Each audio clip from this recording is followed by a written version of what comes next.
Hello and welcome to On the Kerbs. I'm your host, Team Albus Daily. Joining me this week is none other than Loni Unser. We caught up last month to chat about how she's forging her own path in motorsport, both separate from and complementing her famous motoring family name, her love for Pikes Peak, her ambitions for the future, what she likes to do for fun outside of racing, and much more. I hope you enjoy our conversation.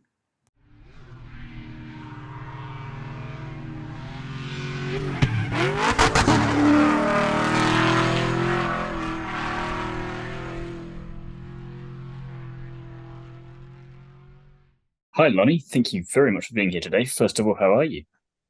Good. Yeah, it's snowing out here in Boulder, Colorado, so it's quite pretty.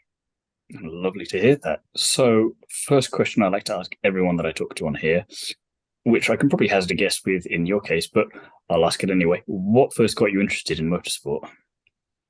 Well, so I grew up around racing because my dad raced, his dad raced, and even his dad raced. So it was always a part of who I was as a kid, and I was always so proud to be a part of the Unser family.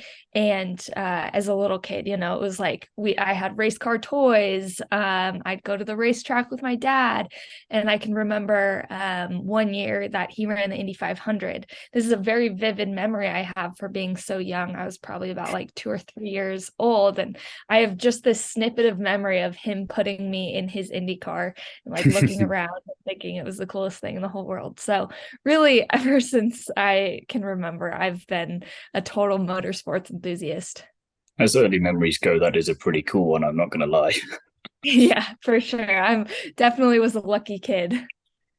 And so I don't think we can quite class that as your first competitive experience in a race car, maybe your first time in a race car, but I want to know then about the first time you did properly get in a racing environment. What was it?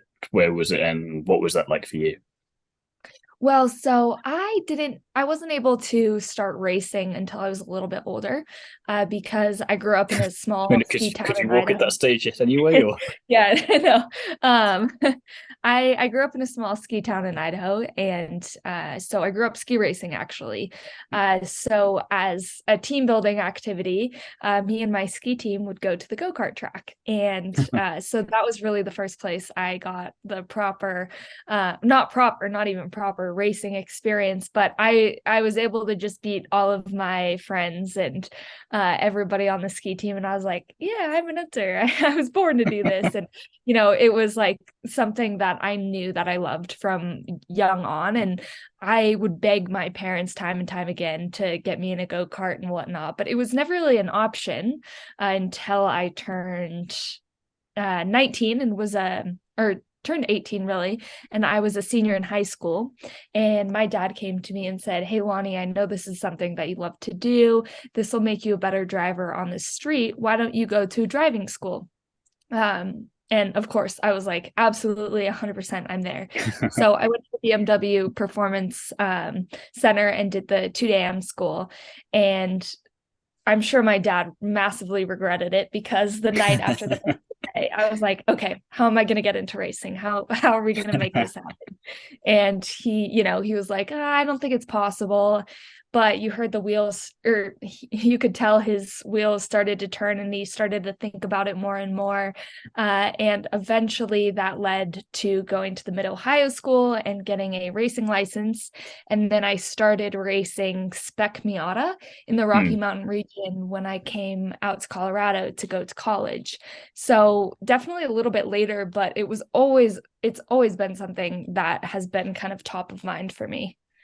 So it's interesting you say that when you corrected yourself from 19 to 18, I thought you might have said 9 instead of 19, because usually people who get Yeah. into racing, they're so much younger. It's mad to think that you got there. I want to say so late, but I mean, still very young in the grand scheme of things. It's a very Yeah, odd I mean, mindset. yeah, it is pretty late, and later than a lot of people nowadays. But I think the cool thing about motorsports is really, especially in sports car racing, age isn't really a limiting factor. Hmm. I have a team owner in my World Racing League car, or not, he's not in my car, but he's on the same team, and he's 75 and still actively racing. Right. And it's so cool. I mean, there's certainly, when you get to the higher levels, there does become a little bit more of an age restriction, but I just think that's, the car doesn't discriminate behind No. who's behind the wheels. So I think it's a really unique sport in that regard. No, definitely. And the 75-year-old being there is just a lot of fun. I remember there was a round of Nitro Rallycross back in June or July of last year where they could have guest drivers coming along, and a 79-year-old rally driver from locally just decided he wanted to turn up and take part. Didn't do brilliantly, but he had a great time in there, and you just love the fact that you could even do that in the first place. Right, exactly. I think it's super cool in that regard. Definitely to be competitive. You see a lot younger of ages, but it is cool that it's still so much of a possibility for any age. Were you always badgering to try and get into the racing seat as such, but your dad kind of put his foot down and made you wait until you were 18, 19, or was it kind of like, how persistent were you at the time? Like, fine, I'll do school, but then I'll do this. Yeah, I was always really persistent. And it was always something they knew I wanted to do. But both my parents really discouraged me from going racing because of a bunch of different reasons. The first was our location, growing up in Idaho wasn't an option. And then second, it's a really challenging sport, not only in terms of like the obstacles I'd face kind of being a young girl entering the sport, but also financially, it's really difficult to find sponsorship. We can't just outright write checks to go racing. So it's definitely, they helped me get to a certain point, no questions asked, but it's still, once you get to a certain level, you really have to find sponsorship and go out there and learn the business side of things. And so that makes it really challenging. And then also in motorsports, the highs are really high and the lows are really low. It's when you crash, it is one of the most difficult things you have to deal with. It's not like any other sport where you can just kind of walk away, dust yourself off and continue going. There's a lot of implications to crashing and to making mistakes in the sport. It's frustrating, definitely from a fan perspective, my driver perspective, when you see drivers having to battle with sponsorship all the time as a way of trying to stay in there. You can't just rely on being great behind the wheel anymore and to get you where you want to go. And it's very annoying. So it's definitely something you've got to prepare for on all fronts. But I don't know how much you can really prepare for something like that, because I think, I mean, tell me if I'm wrong, but you've just got to get on with an experience of a lot of it straight away before you know how it works properly. Yeah, totally. Motorsports is kind of one of the only sports that talent doesn't guarantee much. It certainly helps, and you certainly have to be talented to make it places in motorsports.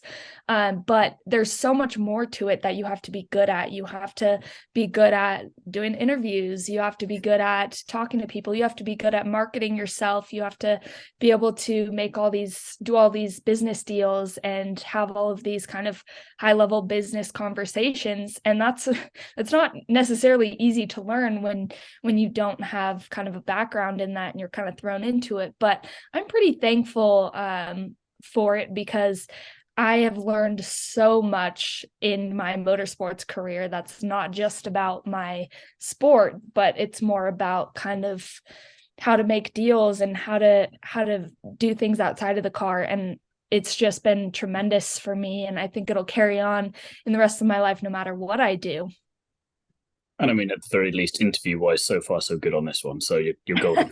Yeah, oh, good. Thank God. I want to go back slightly to something you said earlier with the skiing. Was that your kind of passion that you wanted to go to, or was that your parents trying to dissuade you from motorsport and like, let's get her into a different sport and let's see if we can curve her that way? Or was that just something that was a very short-term thing for you and you weren't actually good at it? Yeah,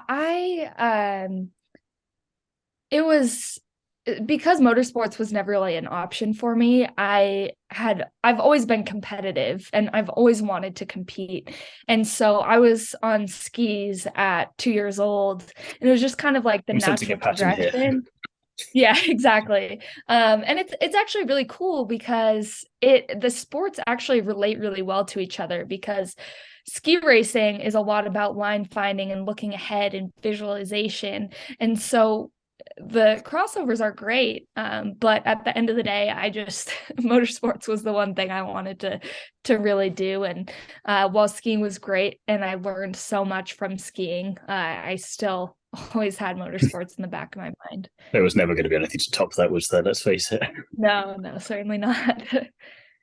A few years back, you raced alongside your dad at the Indy Motor Speedway, where you were driving a 1960 Porsche 356, which, first of all, a little bit jealous, but that's not the question. I want to know all about that entire experience, because that must have been a bit surreal. Yeah, it was really, really cool because my dad was racing the same weekend, and we had never gotten to share that experience before. And the car was so cool. It was really finicky to drive because it's an old car, but you really had to figure out how to work with the car and kind of become one with it. And to do that and be crossing the yard of bricks was really, really cool. And a sponsor of mine actually gave me that opportunity. So it was a good sponsor. Just all around. Yeah. Still a great friend to this day. Just all around a really cool, unique experience. I'm actually surprised you brought that up because I feel like not a lot of people know about that, but that was earlier on in my career. And it was good because, in racing, it's so important to be able to adapt to all different kinds of cars, and get in anything and be able to drive it. And that was like a true, you really had to drive the thing. It didn't have traction control, didn't have ABS, didn't have power steering. Like you had to keep the RPMs within a very specific range, and you just couldn't really make mistakes. And I think that was what was so cool about that. And also the car was beautiful, but just very neat. It goes back as well to what you were saying earlier about racing drivers these days. You can't just be good at the one thing and hope that carries you through it all. I mean, I was talking to Alex Brundle last year, and he loves his classic cars, and he was saying that I think the thing that helps him get some of the seats that he does in very different racing, be it classic cars or not, is because he gets the chance to drive all of these older cars where you don't have these, for lack of a better term, safety nets that you have in the new cars, where you can just have the traction control on, for example. You've got to figure it out as you go, and mistakes are more costly there because you've got to figure everything out because the cars kind of have their own identity. So for you to have had that chance, again, gives you a bit of a competitive edge in a different sense on other drivers that you might be competing with on and off the track. Right, totally. And I mean, don't get me wrong, the new technology in these new cars are wicked cool and wicked fast. But, I grew up looking at the older eras of racing from my uncles and my dad and everyone. And it's that really true, proper, kind of seat to your pants driving that I think it's just is so cool. And, I hope that I kind of get to do more of that driving as well. And it's fun now in my career to be able to really kind of hop in everything, and be able to drive it because I've gotten experiences like those in my past. No, very much so. Fast forwarding a bit to last year, though, how did 2022 go for you, and what plans have you got for this year? 2022 was really good for me. I raced with a team that I've been racing for 4 years now, which is really cool. They're like my second family. It's called Round 3 Racing, and they race in a series called World Racing League. And so I did that in a 2011 Porsche Cayman, and that went really well. We actually won the championship, and at the end of the season we won 5 races in a row, which is kind of unheard of in motorsport. You look surprised by that by yourself there, and you were the one doing it.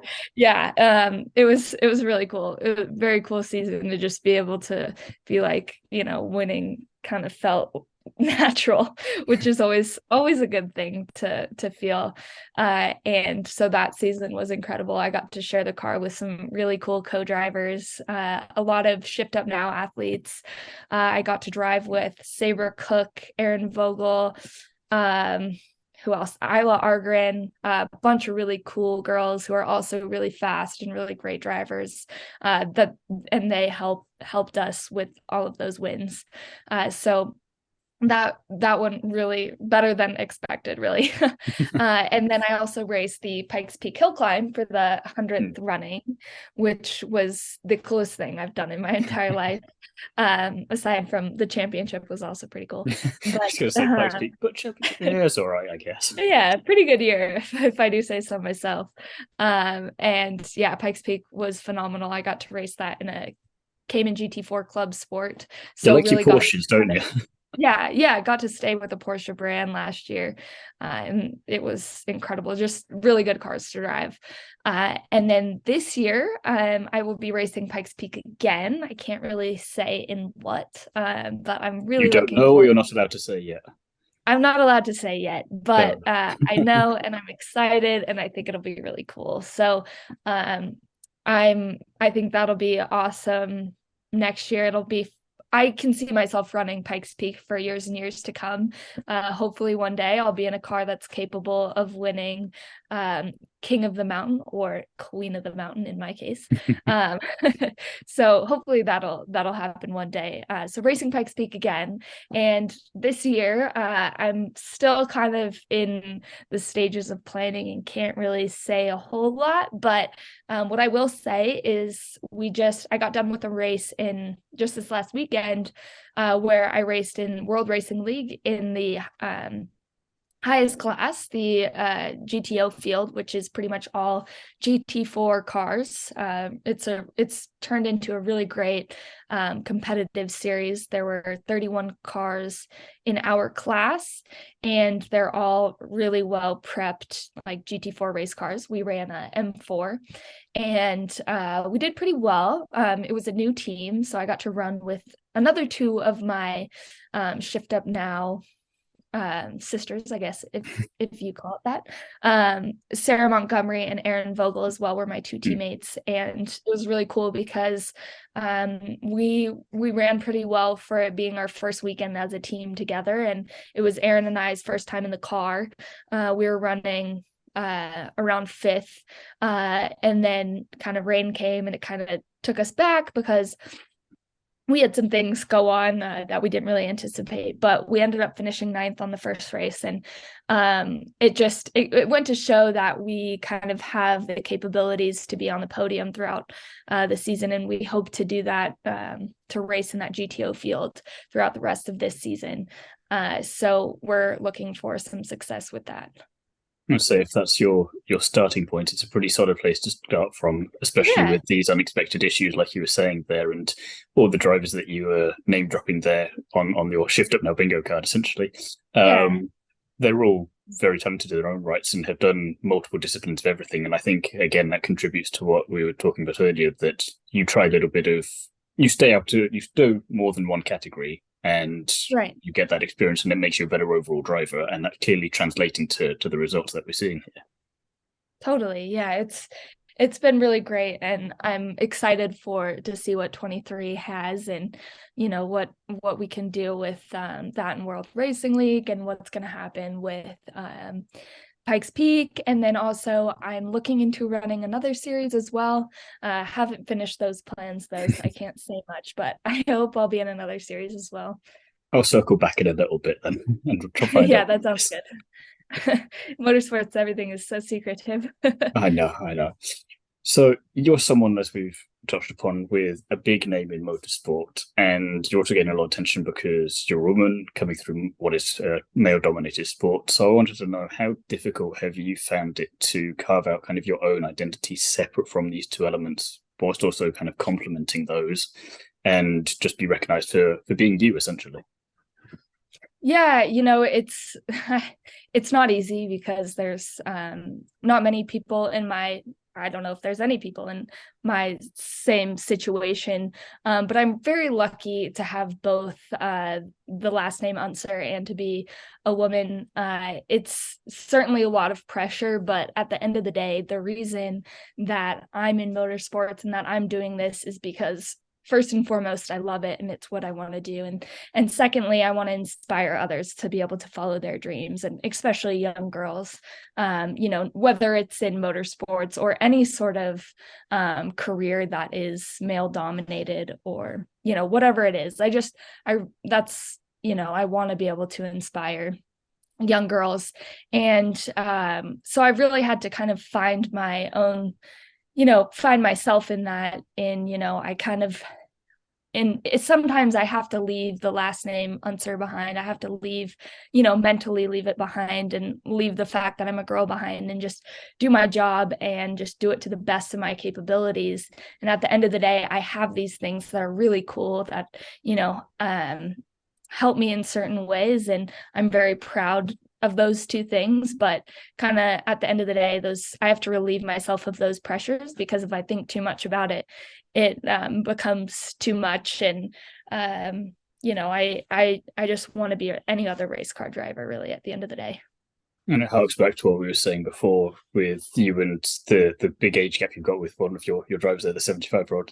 It doesn't really matter. It's you versus the stopwatch, and after that point, the car and the stopwatch, they don't discriminate against you there. It's just you're either quick and you've got it, or you don't, and it's got nothing to do with any of that. You've just got to do what you've got to do. Yeah, I always like to say the car doesn't know who's behind the wheel. It doesn't matter who's pushing the pedals and pushing the buttons and driving the steering wheel, so I think, it's cool. That's why what makes motorsports so unique. And one reason I love it so much is, we can all compete as equals. Would you say that this has been the most challenging aspect of your career so far, or has there been something else that you've found a bit more challenging, and how have you been able to overcome that? I wouldn't really necessarily know anything else. I kind of just roll with the punches. And, certainly these things, being an uncer and being a girl, it's a double-edged sword. So it helps me. It helps me get my foot in the door, and it helps me get recognition. However, all eyes are kind of on me, so to speak. So, in terms of just being a woman, let's say, for example, when you're a woman in the field and you do well, everybody notices you and says, wow, she's a girl. She did really, really well. She's amazing. But when you do badly, kind of all the attention is there as well. It's like, wow, she's a girl. She can't drive, blah, blah, blah. So kind of all eyes are on you if it's good or bad. Whereas a man per se may do well and he'll get recognition for that. But if he does badly one weekend, it's just kind of whatever, let's move on to the next. So that's kind of what makes that a bit interesting on that side. But you just kind of have to do the best job that you can every single time and work hard and hope that pays off. And then, again, being an uncer helps get your foot in the door, helps you get conversations, but kind of in the same regard, all eyes are on you. When you're out on the track, most people recognize that name. So, all eyes are kind of on me in that sense. So it's both definitely double-edged swords, but both things I think is really cool to have, and I'm thankful for. But yeah, it's an interesting experience. It is definitely one of those frustrating things as well from my side of the camera, at least, because like you say, you have some of these male drivers. I'll be polite and not name any, but we all know a few, I think, where you wonder how they've managed to stay for as long as they have in certain things when you see the performances that they have given. And it's like, okay, if we take you, for example, maybe you don't do any better, but it's worth a chance now to just see if we can get a better result or not. And if not, it's still no worse than you were going to get anyway. So why not take that chance, and maybe it goes really well, because there is a talented driver there at the end of the day. So it's worth taking that risk, and it's not worth that discrimination, essentially. Right, totally. So definitely hard work and being able to really drive the car is, at the end of the day, the most important thing that people look at. And I can have all these things going for me, but at the end of the day, if I can't drive a car, I'm not going to get hired or not going to get sponsors or whatever it is. So being good and working hard is certainly what's going to get me the furthest. On a more fun note, I'll move away from the seriousness for a second. Have you got a fun racing story that you can share? Oh man, I feel like there's so many. I don't even know if I can think of one. Okay, this is kind of cool. This is off the top of my head. This is kind of neat. So, racing the Pikes Peak hill climb. It was really funny because we were testing in the upper sections. So at Pikes Peak, you test in sections and you never run the full race until race day. And in the upper section, well, all of Pikes Peak it's a living organism, so you never know what you're going to get. And you never know, there could be animals running out on the track or the road. And so when we were testing in this upper section, the big talk was marmots, and like, don't hit marmots because it will ruin your car. So whatever you do not hit the marmots. And thinking about this, I'm like, oh no, all these animals, thinking about all these different factors on Pikes Peak. And of course, my first run in the upper section, I had probably 4 or 5 marmots lining the road, just like kind of sitting upright, looking direct at my car. And I was like, marmots, you're distracting me, stop. And every run that day there were marmots. I swear, it was just like if they had popcorn, and it was like they were watching a movie, just enjoying it. And they were so close to the car that I was just, those marmots were getting in my head so much. And that was pretty funny. It's a unique challenge to have on a racetrack. Yeah, right. Also racing in Colorado, I was doing a 24-hour race, and I was racing a Miata at the time. And we had 2 antelope come.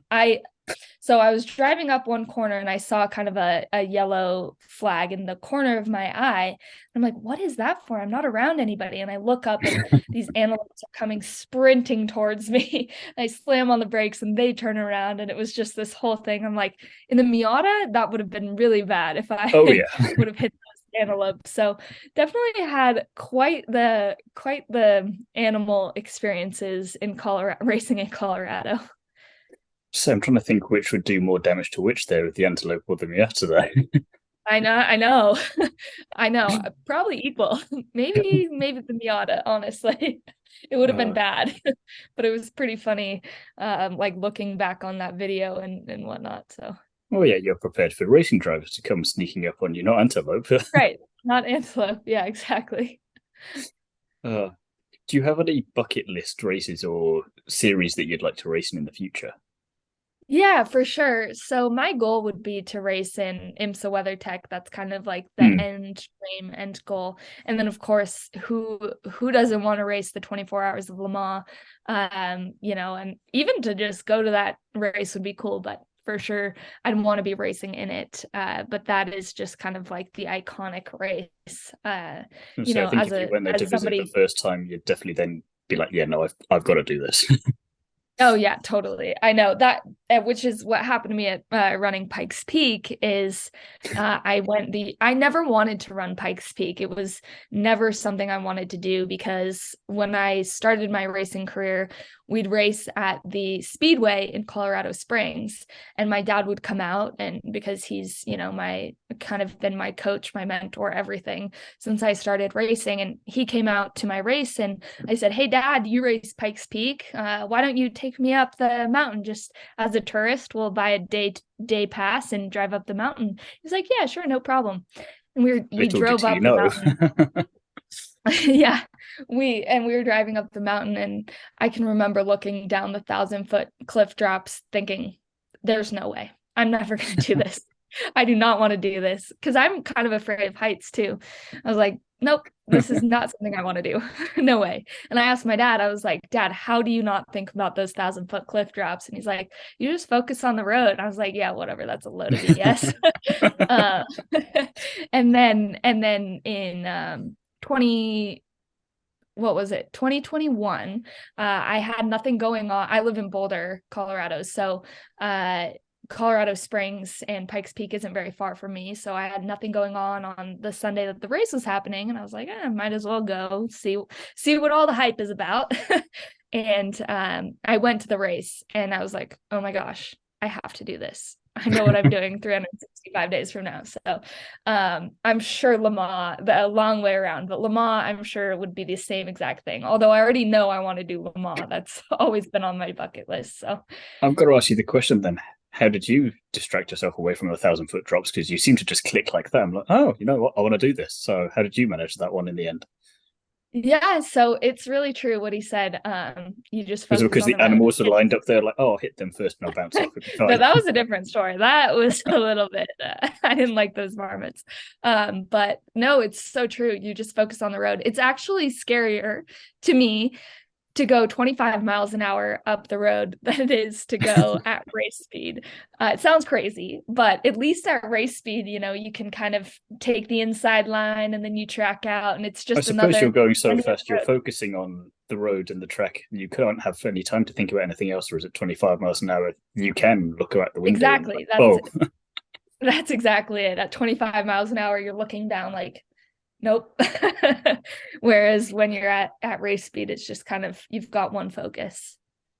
so obviously motorsport runs in the family, but I was wondering, is there anything non-motorsport related that you all like to do together? Yeah, the my close family, my mom, my dad, and I, we all really love the outdoors. So growing up in Idaho, we ski, mountain bike, hike, snowmobile, kind of anything outside, we do it. And you know, one thing that I really love to do with my dad is snowmobile. And that was kind of a huge thing that the Unsers did as well. More of the outside of our family is they all rode snowmobiles. If you're an Unser, you have to ride snowmobiles. And they'd have these crazy races on open lakes. And it's a miracle nobody got more injured because it was just they would go crazy. And anything really that has a motor in it, kind of the Unser family would take part in, and just kind of like dune buggies, snowmobiles, like anything you can think of. That's what the Unsers did. So I haven't really gotten to snowmobile with more of my family, but it's something that we all It's love just a to matter of talk time, about. maybe. Yeah, exactly. And we all love to talk about and want to and love to do. I do have to pick you up on that, though. You say more injured, implying injury in the first place. Yeah, I don't know exactly. I mean, my family has stories that you just can't make up. Just crazy, crazy stuff that I wouldn't even do these stories justice to talk about. But like they talked There's a about reason race. to interview you again at some point, if nothing else. Yeah, yeah, exactly. They would boost their snowmobiles up as much as possible, turbos, everything, and just make them like nearly about to explode because they all wanted to win these races that they would put on themselves, and they would just go as hard and as fast as they can. And I'm pretty sure like they've certainly gotten injured doing what. I don't have an exact specific story, but I just like the stuff that they would do is kind of unbelievable, really. I'd say I'm surprised, but at the same time, I feel like I'm not as surprised as I should be. Maybe. Yeah, no, neither neither am I. A couple of fun non-motorsport related questions then to finish off. First off, would you rather never be able to go out during the day or never be able to go out during the night? Oh, probably night, just because I'm such a day person in that like every activity I like to do is during the day, like racing and skiing and mountain biking and snowmobiling. So yeah, day is my answer. And then, if you had to be haunted by a ghost for the rest of your life, but you got to choose which person it would be, who would you choose as your ghost? uh that's an interesting question. I don't think I've ever been asked that. So I somebody endeavor to that do that. yeah, yeah, exactly. Somebody that I've always wanted to meet, and always, if I could go back in time and got to know them, was my grandfather Jerry. He was killed practicing for the Indy 500 when my dad was 3 years old. Hmm. But from everything I hear from my grandma, he and I are very similar. So I think that would be really cool. He's definitely just kind of like this superhero in my mind, and someone I'd love to go back and meet or somehow talk to. That'd be a fun thing. I suppose if you had to get haunted, if it's a nice way to get haunted. Yeah, exactly. Well, it has been an absolute pleasure chatting with you today, Lonnie. I want to thank you very much for your time and wish you the best of luck with everything in 2023. Yeah, thank you so much. You as well.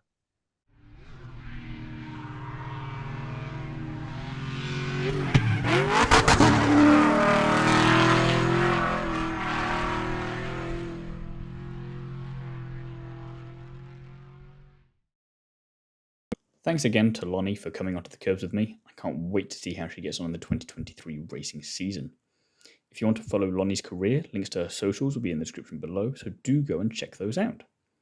Join me again next time when I'll be chatting to another famous face from the world of motorsport. In the meantime, don't forget to like, comment, and subscribe, as well as check out the back catalogue of episodes on the On the Kerbs channel.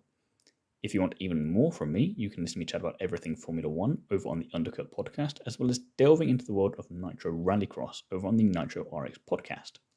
Both available wherever you get your podcasts. As for written content, I currently write for Is It Fast, Paddock Sorority, and Paddock Passion, so be sure to check all of them out with original pieces released each week. All of the information and links for those will be in the description below, as well as my Instagram and TikTok handles if you want to go and follow me there. Thank you very much for listening, and I'll be back soon with another episode.